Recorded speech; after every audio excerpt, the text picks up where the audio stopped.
Welcome back to In the Harbor, where sports, leisure, and finance meet. Today, we're going back to one of the most electric environments in financial history, the open-outcry trading pits of the Chicago Board of Trade. Our guest, Chuck Proctor, lived through the heyday firsthand, starting as a runner, then a clerk, and eventually becoming a local on the spreads desk. Chuck worked in a world where 600 traders were packed into one pit. Price discovery happened by instinct, and superstitions were treated as strategy.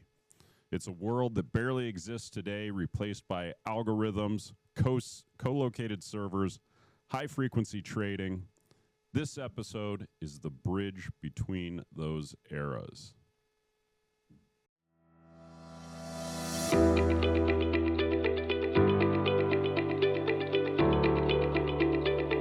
Welcome to the Harbor, Chuck. Thank you for joining us. No problem.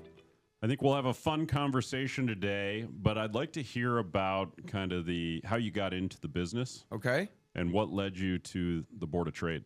Okay. Well, I went to Michigan State, and after I graduated, I went out to Aspen, Colorado, and became a ski bum. Worked at a restaurant as a waiter, and there were these two guys in their mid to late 40s, and they were already retired. And I asked them what they did, and they explained that they were traders from the Chicago Board of Trade. One actually was still doing real estate, but they were pretty well set up with money. And I said, well, that kind of sounds like a good idea to me. Right. So we went to Chicago, me and my roommate, and met these two girls, which we ended up marrying both of them. We're both still married, and decided we were going to move to Chicago. And I said to my roommate, well, let's get into this Board of Trade thing. You guys met them in Aspen? No, the girls were in Chicago. Oh, okay. They were Michigan State Spartans as well, and they had real jobs. My wife was an accountant at the time, and his wife was in HR. But he had been dating her in college. I didn't even know Suzanne at the time. So we moved to Chicago, and there was actually a bean broker that lived right below them. And we talked to him, and he said, well, I can get you a job as a runner. Runners, you didn't make any money. It was like $150 a week, but it was a way to get your foot in the door. Right. So that was kind of my entry into the Board of Trade. I think it'd be fascinating. What was your first, when you first went to the Board of Trade, before you were even working there, when you were looking at it? Yep. Like what was well, the energy flowing through there? Yes, we actually, Mike and I, that was my roommate from Aspen, we decided we were going to go down to they had an observation deck. So you could observe the grain room. You couldn't observe the bond room. There's two separate rooms, the financials and the grains. But the observation deck is what it was called, was above the floor, and it was just a big glass windows, and you could watch the action. So we actually went down there on the open, which was the grains opened at 9:30. All right. And so we went down there at like 9:15, looked at the window and saw the energy. Yeah, that was kind of what attracted me. All right, and then you were like, this is what I'm going to do. Yes. And actually the guys that I met in Aspen that were retired, when I was a waiter, I could take orders, for beers and drinks and like just figure it out in my head. I had that skill of doing math in my head. And they actually said to me, because I was very fast waiter as well, and they said to me, you kind of look like you'd be kind of good down there. And I think they said it jokingly, but I think there was some truth. And then before I left Aspen, I told them I was going to do that. And they said, well, that's perfect place for you to be. And they actually gave me a name of a guy to contact in the bond room.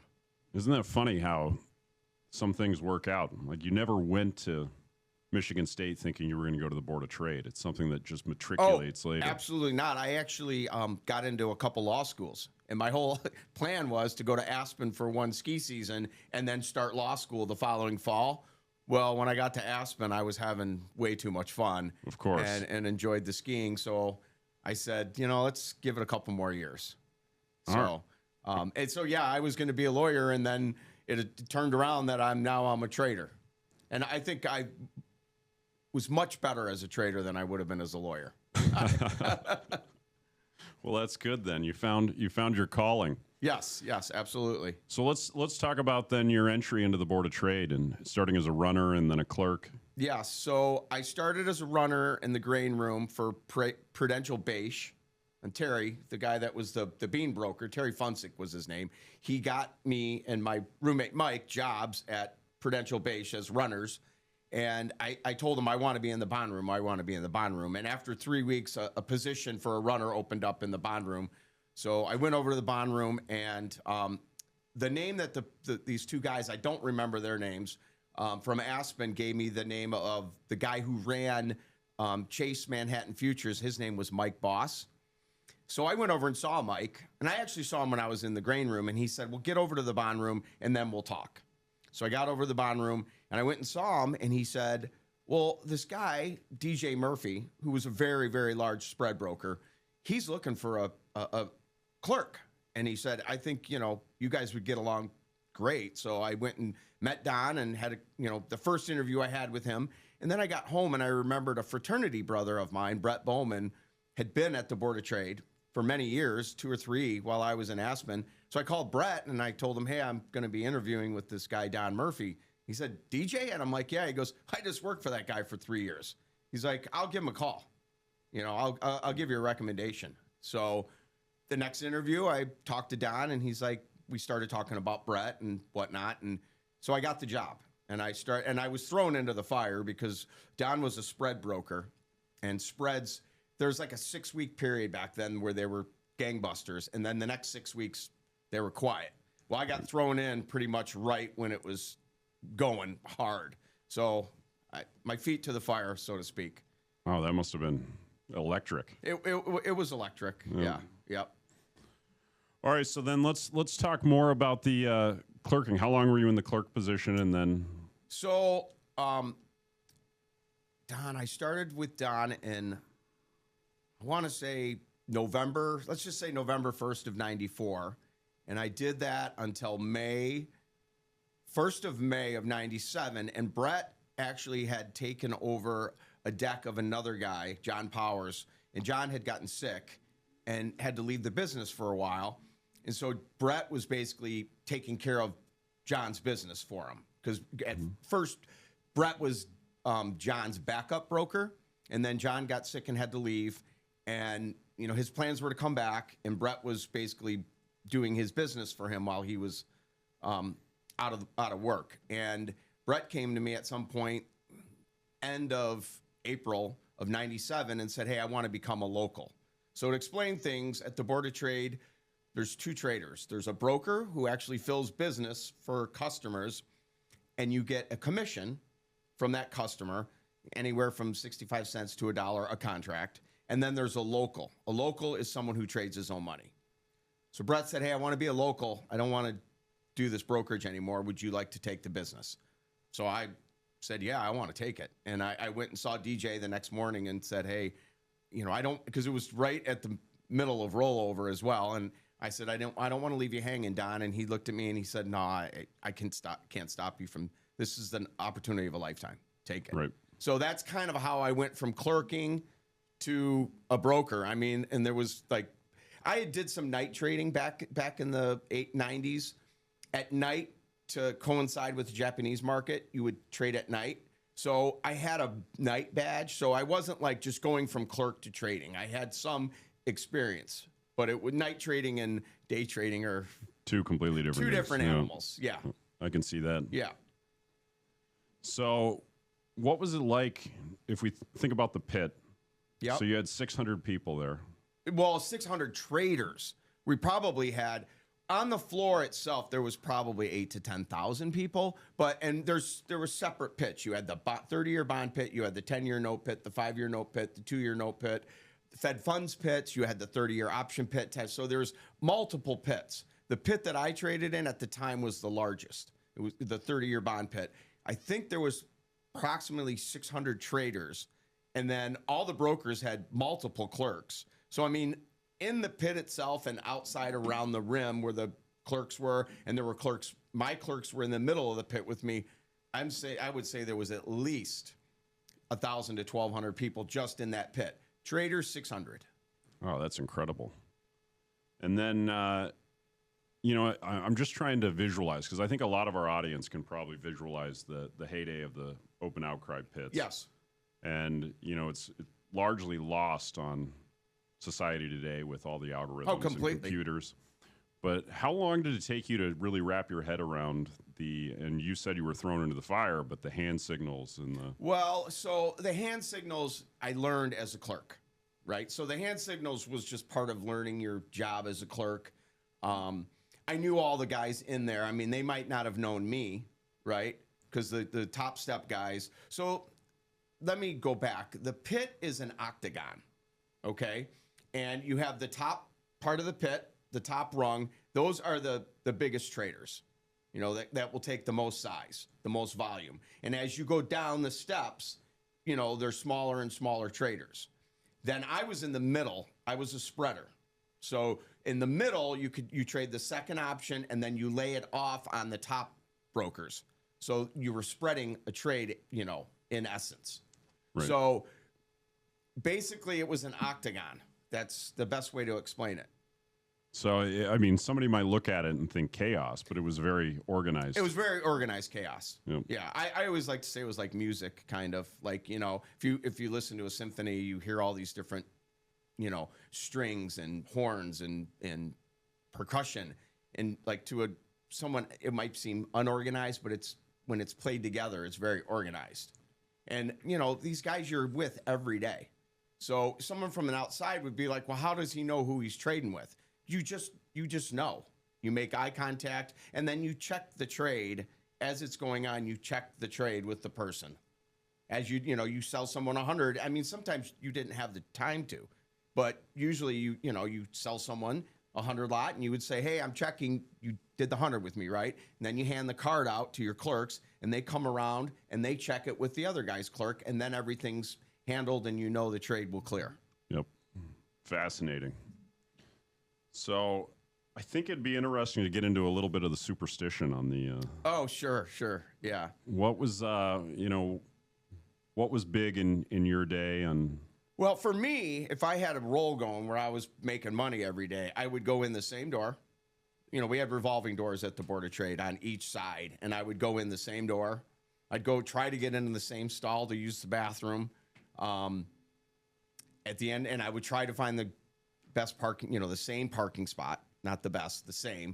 Like if I was on a really good roll, I'd get up earlier so I could make it to the same spot I parked in the day before. And I heard this, I don't know if it's a fact, but I heard it from somebody, so I just stayed with it. Like there would be, people would purposely throw coins in the urinals, and you have to avoid those urinals. Don't be in a urinal, with coin. And I don't know if that's true. I was just told that by someone when I was actually a clerk. So once I started trading, I'm like, well, I better listen to that. I'm a superstitious guy. Not everybody was. I'm sure a lot of guys just ignored it, but I'm sure there was plenty of guys that didn't ignore it. Oh, yeah. Like me. It's much like a locker room on a playoff run in the World Series. Absolutely. And that's one thing that I'd like to touch on is that being a trader in the pits was very much like being an athlete, right? Like, I mean, you were fighting for your spot. I mean, once you had your spot and it was no one would try to come in and take your spot, especially the top step guys. No one was going to mess with those guys. I mean, right. They earned their spot, right? They took risk. But there's adrenaline. Oh, absolutely. Pulsing through your veins. I was never a top tier athlete. I mean, I played a lot of sports. But I could, like how I looked at it is before the bell went off, especially on big number days like unemployment, which was the first Friday of every month, CPI, PPI, durable goods, GDP, those numbers, and they all came out at 7:30 Chicago time. Before those numbers came out, I was extremely nervous, especially as a broker. If you have an error, it can cost you tens of thousands of dollars. And when those numbers would come out, you'd go into fast markets. And I'd get really nervous, and once the bell came on and you made your first trade, you were fine. And the athletes talk about that in sporting events. Like, oh, I was super nervous until the puck dropped. Right, you're leading up to it, you're nervous, but then you're in the game. Just like they always say, the players don't get nervous when the puck drops. It's always the coach. And that's kind of how it was at the Board of Trade, Oh, yeah. I just thinking back to the pennies in the urinal. I mean, you could really screw with someone. You just fill every urinal with pennies. Well, I'm sure a lot of people did that. And I don't know, like I said, I was just told that. there was a lot of stories being told down there, and some were true, some weren't. But like I said, I'm super superstitious, so I just stuck with it, and especially if I was on a roll. Right. Yeah. Once I had a losing day, I'd go through another door, and if I started winning those days, then I'd stick with it. You know, that's what I did. That and makes now sense. the problem now is that there is no superstition. It's all electronic. Yeah. So in that vein, when did you start seeing the use of computers? Okay, I would say around 2000. Okay. And so I bought my seat in 98, and it lost half its value in 6 months because of the scare of the computer trading. And a lot of guys like turned the other cheek, or a lot of guys said, "Oh, it'll never happen. It'll never happen. There's no liquidity on the screen." And I actually feel the pricing right now is not as good as it was with locals. I mean, locals absorbed a lot for the brokers. The people that were sending orders into the floor, they got way better pricing because they had locals. They had locals that would take it knowing they're going to lose money, but they created markets. That was the advantage. You know, when numbers come out now on electronic trading, nothing will trade for a full point. Where back in the day on a number, the locals would absorb it. And the people off the floor, the customers, so to speak, they would get great pricing because the locals would absorb it. And now it's the pricing is not as good for the customers, I would say. It's kind of like the keyboard warriors making comments on a computer, right? There's no human element to it. You're never gonna meet the people you're talking to. So yes, and so a local's wasn't allowed to drop his hands, so to speak. That's what we called it, dropping your hands, like not taking a trade. Because a broker, if you're not going to take his trade in a market that's going down because of a number, you're not going to get the trades when it's good, right? That's kind of how relationships work. You got to be there for me, right? When things are good or bad, and that's what the locals provided. And if like you said, the keyboard warriors, the traders on the keyboard, they don't care. If they think the market's going down, they're going to just keep trying to sell it. As opposed to the locals, they wanted to sell it, but they had to absorb what the brokers were giving. They had to take the trade, so to speak. Right. So checks in between and humans interacting with each other. Exactly. I think the pricing was much better. The customers, I don't know what they think because I never dealt with them, right? I mean, as a broker, I dealt with my customers, but not the. So how it works is when there was a pit, I was in the pit. I had a clerk. He was on a headset. He would talk to a desk with the guys on the desks, right? They were actually on the phone to people like in New York or wherever these customers are. And those customers are the end users. So they're making the decisions, hedge funds, large investment banks. They're calling into these desks on the floor, telling them, hey, I want you to sell or buy bonds 10 years at a certain price. And then those people on the desk would send the orders into my clerk and he would give it to me. It sounds like it's a arduous and long process. It took less than a second. Guys on the phone to my guy to me. Like and I know that they say electronic is instantaneous, which it is. It's a point and click. But like I said, I still don't think you're getting the prices, and you get no edge, so to speak, on the computer at all. Right. So let's talk about the edge and finding a market from the floor. Like, what was that process like? So the viewers know that aren't in the business. An edge is, and I will break it down easily just to short numbers. Like, bonds are priced at what, the handle will be 110, 04, 05. Well, we don't care on the floor. We didn't really care about the handle. It was the first price, 04, 05. So bonds are traded in 10 years, and all the interest rate products are traded from even, which would be, let's just throw a number out there, 110 even. They would go up to 31, and once it got past 31, then it started the process over again at even, and it would be 111 even, and so on and so forth. So let's just use 31 ticks between. 31 ticks between the each point. Each point has 31 ticks. And what was your question again? Just finding the edge. Okay, finding the edge. Okay, thank you. Sorry. Yeah. So let's just say it's 4 bid at 5, meaning everybody in the pit wants to buy 4s, everybody in the pit wants to sell 5s. That's the edge. So a local always is bidding the edge, 4 bid at 5, 4 bid at 5. The brokers have the customers. They want the edge, but a lot of customers will come in and they call them market orders, meaning if you get a sell market order and the price is 4 bid at 5, and you're a broker and they say sell it at the market, you're selling 4s. The locals want to buy those 4s, right? Because it's an edge until it doesn't become an edge any longer. Right. So it depends on the directionality in the market. Yes. And customers, they had a lot of power behind them. But some of those big locals, they ran the market a lot of times back in the 90s. They would run the market over the customers, but they were looking for an edge. Locals always looking for an edge. So say a customer comes in and they sell me 1,000 at the market. So the broker is going to try to sell 1,000 contracts around that pit at 04. Okay. Right.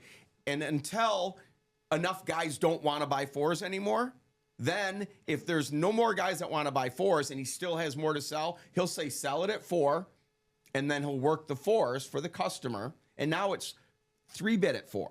And if the customer still says go to the market, now he's selling 3s. I don't know if that makes sense. Yep. No, I think that makes perfect sense. Okay.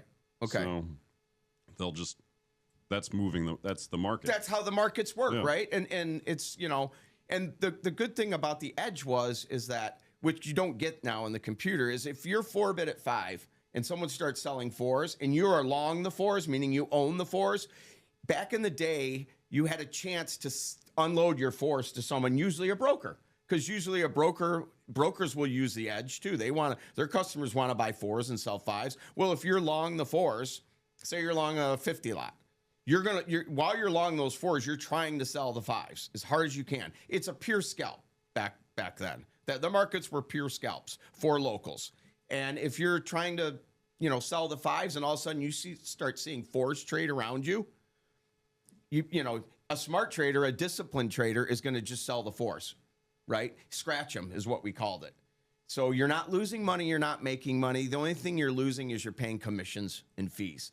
Right. You're offloading your risk. You're offloading your risk. You're getting rid of your risk. That's it.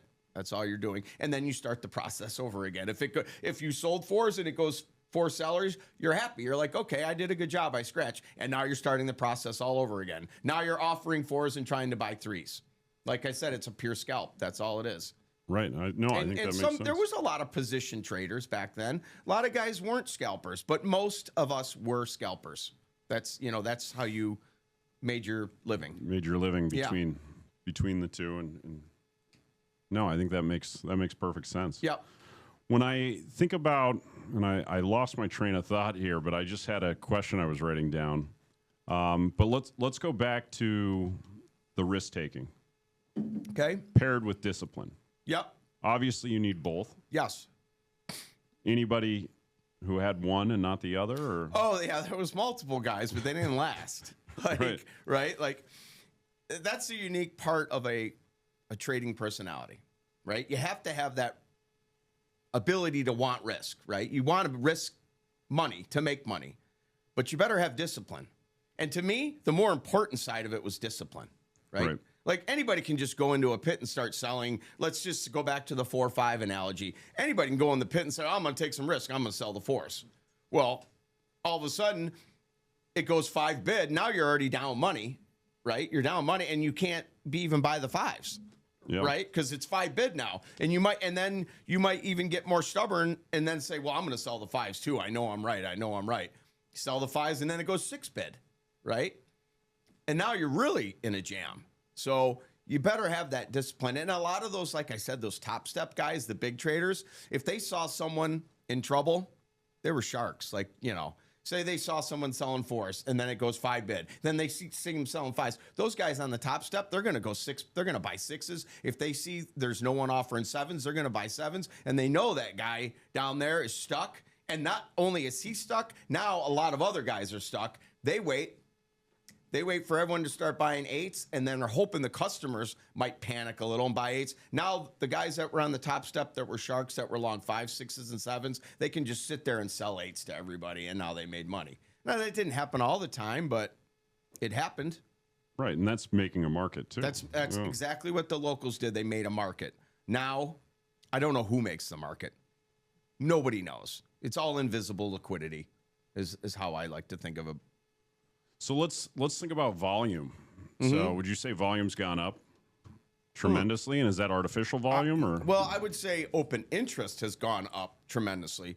And yes, what I trade, the spreads, yeah, the volume is ridiculous. And it's more than half of it, like we talked about the bid and offer.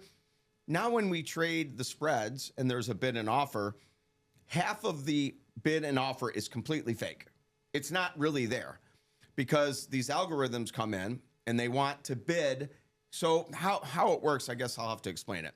So if you want to buy a certain amount in the spreads and there's 5 million on the bid, right? And you need, say you need to buy 1,000 and you put your 1,000 lot in and there's 5 million on the bid and someone sells 10,000, you're probably not even going to get a one lot because it's done by ratio. Okay. So the person that has the most on the bid gets the most. It's called pro rata. Right. So the person that has the most on the bid gets the most of the largest trade. fill. So what these guys do is they go and they put a huge amount on the bid and offer. And as soon as it trades, they'll get theirs and you'll see it cancel. It's gone. And then they wait and they make sure the market's not going to turn on them. And then they build the bid and offer back up.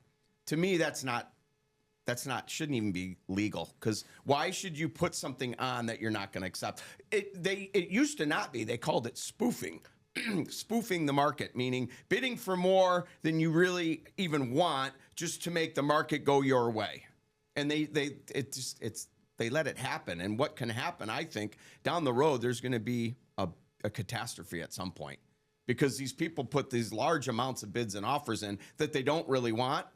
Well, what if someone comes in? What if something crazy happens and all of a sudden the market goes way against them and they don't, because it's all done with the computer, the canceling. Right. Well, and it doesn't cancel until they get hit, right? Until their offer or bid gets hit or lifted, we called it. When the market goes up, it's called lifting the market. And I think someday what's going to happen is, and I don't know who is putting these big offers and bids. I mean, I don't know if they have a lot of money behind them or they don't. Like, what happens if the bid or offer gets lifted and it goes a bunch of ticks against them and now they're stuck and they got to get out? What if they don't have the money to cover it? Who has to cover that? The Merc. Yeah. The CME. So, I think there's a bad thing that's going to happen down the road. Well, most things happen after something bad happens. Most rules and regulations. Exactly. And that's the foresight of people that put rules and regulation in is very good, is how I would look at it. Yeah. Well, I think it goes back to, you look at when the SEC came about in equity trading. Okay. And the first head of the SEC was a notorious stock market cheat, basically. Right, exactly. Right. And he knew all the plays in the games. Right. Who better to be the head of the SEC? Oh, absolutely. He could shut down every loophole that he used. Absolutely. And I'm assuming that electronic trading has a lot of advantages for certain people, right? It's not an advantage to me, but I learned to trade a different way. Right, so you're implicitly biased because of... Exactly, and that's and I don't want to come across as some grumpy old trader. I just see it, and it's like our markets had integrity back in the day. The value to our audience is the grumpy old trader. That's where all the good stuff comes out. Right. Yeah. Absolutely, and I will say that our markets had integrity, and I discussed with someone about errors. So errors means if, say, I look across the pit and I say, I'm going to sell you 500 at 4. Okay. And I think that you did the trade with me.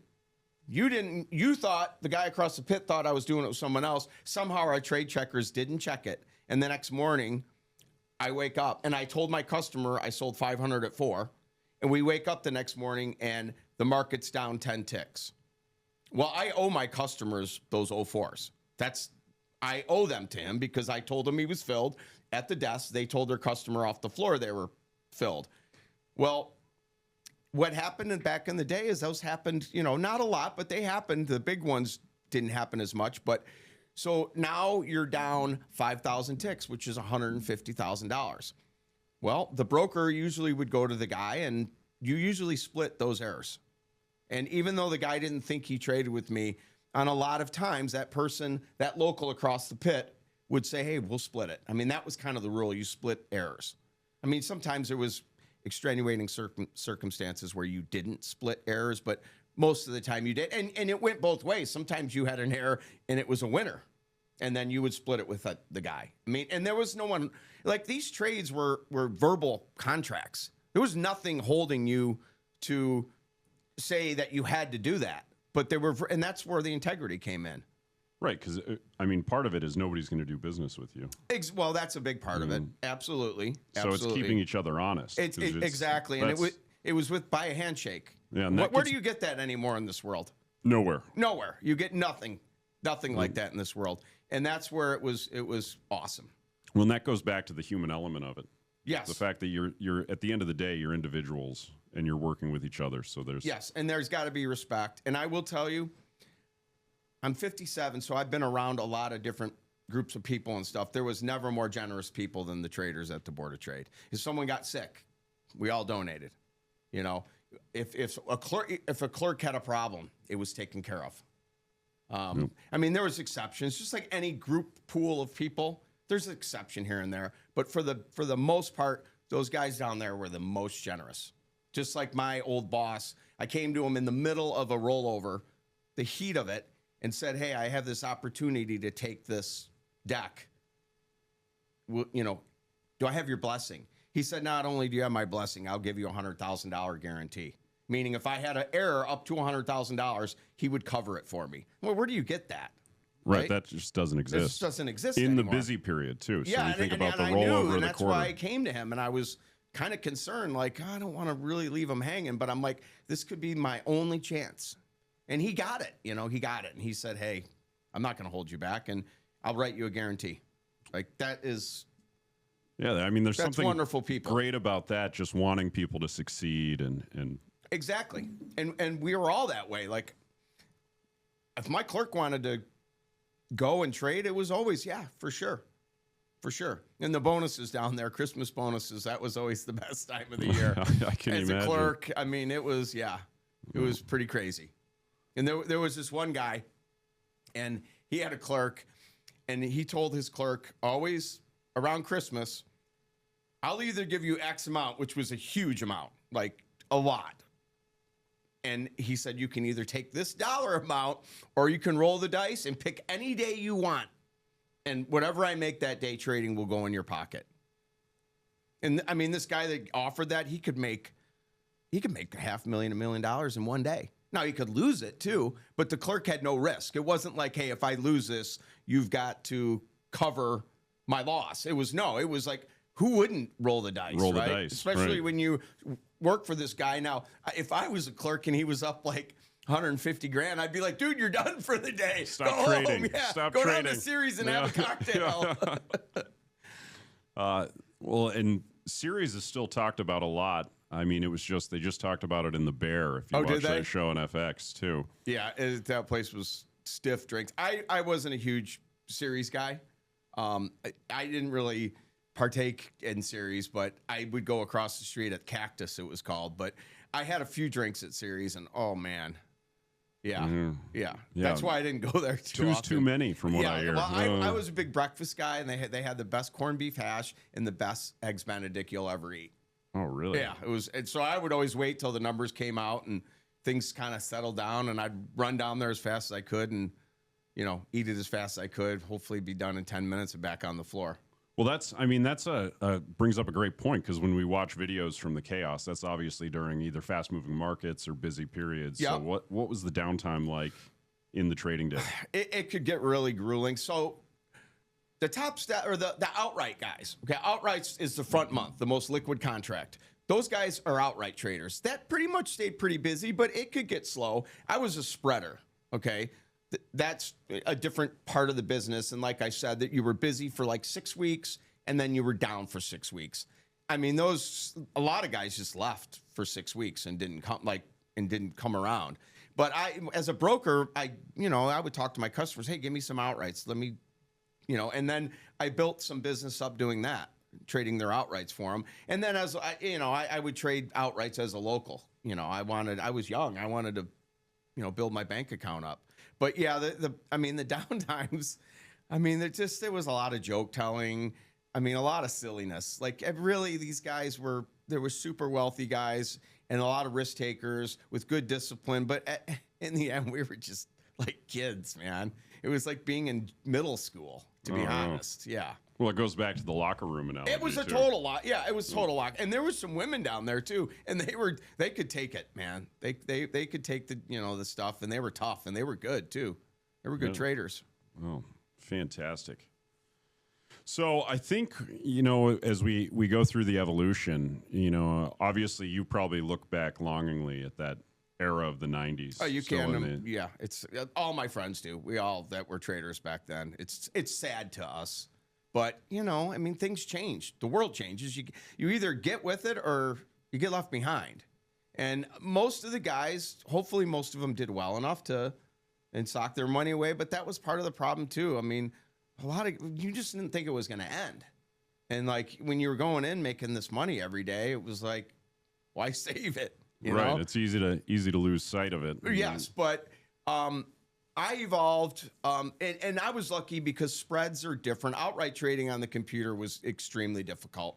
It was like very hard, and I think a lot of guys from the floor tried to stick with the theory of edge, get the edge. Well, the computer, you didn't get an edge any longer, right? Like you didn't get filled, so to speak, until the market turned against you, right? So it just didn't work. It was very hard for people. I think the most successful guys in trading were the young guys that grew up playing video games. To be honest, that's what it's like. You ever see that movie, The Matrix, where all those numbers are coming down? That's what it's like now. Yeah. But spreads, we were able, because spreads had a pattern. They have a much more predetermined pattern than outrights. So, I was successful for a long time. The last few years have not been great, but I'm getting close to retirement, so I'm not as concerned about it as I would have been 10 years ago, Right. But it's like I said, the algorithms have just completely destroyed our markets. Well, now if we think about the market makers, either in the equity market or kind of across asset classes, they're just capturing a spread.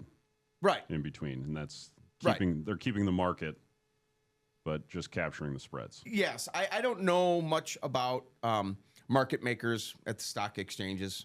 I'd be lying if I said I did. I'm as I would say, just a dumb old bond trader. But it's completely different now. And I think it goes back to, like I said early in the interview, is the locals provided a great service to the customer, and I don't know if it's evened out because, like I said, as a broker, you get paid a commission. And I mean, some of these top step guys, they were filling 50, 60,000 contracts in a day, maybe more. I wasn't a top step guy. Right. I had a few days where I filled, 45,000 spreads. That's 90,000 contracts. And if you're getting paid 65 cents a contract, that's 54 grand that the customer's paying them one day. And think about that multiplied by all the pits and all the business they're doing. So when they got the electronic trading, it was point and click. They're not, and I mean, I'm sure they're paying someone to sit at the computer, but I'm sure the money they're saving by not paying a broker. But in the end, does that even out, the losses that they might be taking by the computer? But like I said, stuff changes. And that 65 cents you were talking about, that was revised down over time, right? Well, yeah. I mean, I heard back in the 80s, I was still in high school, but I heard back in the 80s, they were getting paid up to $3 a contract. And then it slowly got squeezed tighter and tighter and tighter. And I think the lowest it got for me was 50 cents. And then I walked away and just became a local.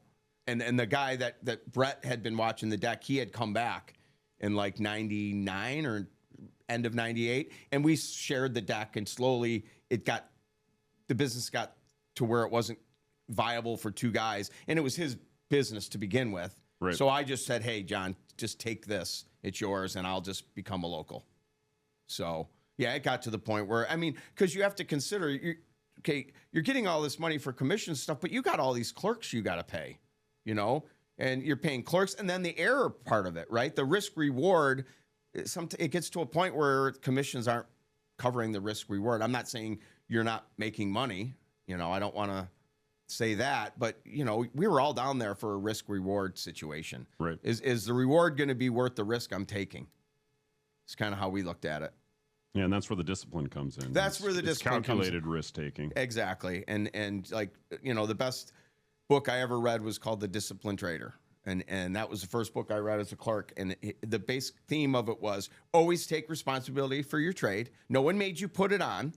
Okay, so don't blame anybody. And that's the biggest thing that I would see down there, people blaming brokers for, we called it jamming them.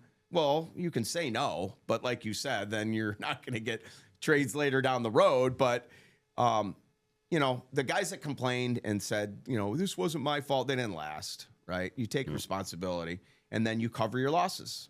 It's a pretty simple thing, but it's not as simple as it sounds, Especially everyone down there, we all had egos, right? I mean, otherwise we wouldn't have got in this business.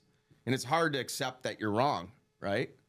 It's hard. Anything in life, it's hard to accept you're wrong, but especially when you have a lot of money on the line. And especially and then it snowballs. Like if you get on a trade and you think you're right, and then you double down, and then it goes against you more and more. And I've seen guys freeze, right? Oh, well, that's the old adage. Markets can stay irrational longer than you can stay solvent. Exactly. And you're never bigger than the market. Never. Yep.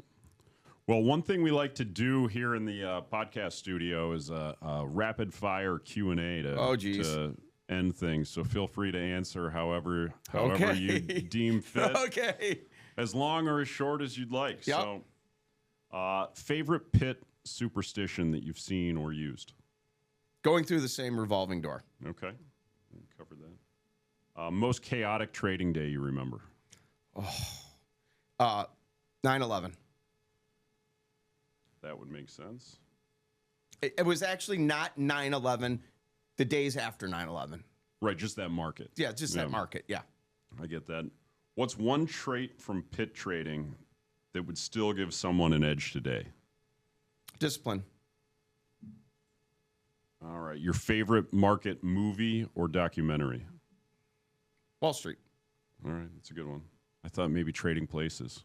Cornering orange juice futures? I was too young for that. Well, favorite way to unwind after a stressful day or hectic day? Drink heavily. All right. I like that. Awesome. Well, this has been great. Yeah, it's awesome. Appreciate your time. Yep. I'm sure our listeners will find it fascinating. I hope so. And if they're anything like me, I remember seeing videos, but hearing a little bit about what it was actually like in the open outcry pits, I think is phenomenal. Awesome. Yeah, I look back on those times fondly. All right. Well, Chuck, thanks for coming in. Yep. We appreciate your time. No problem.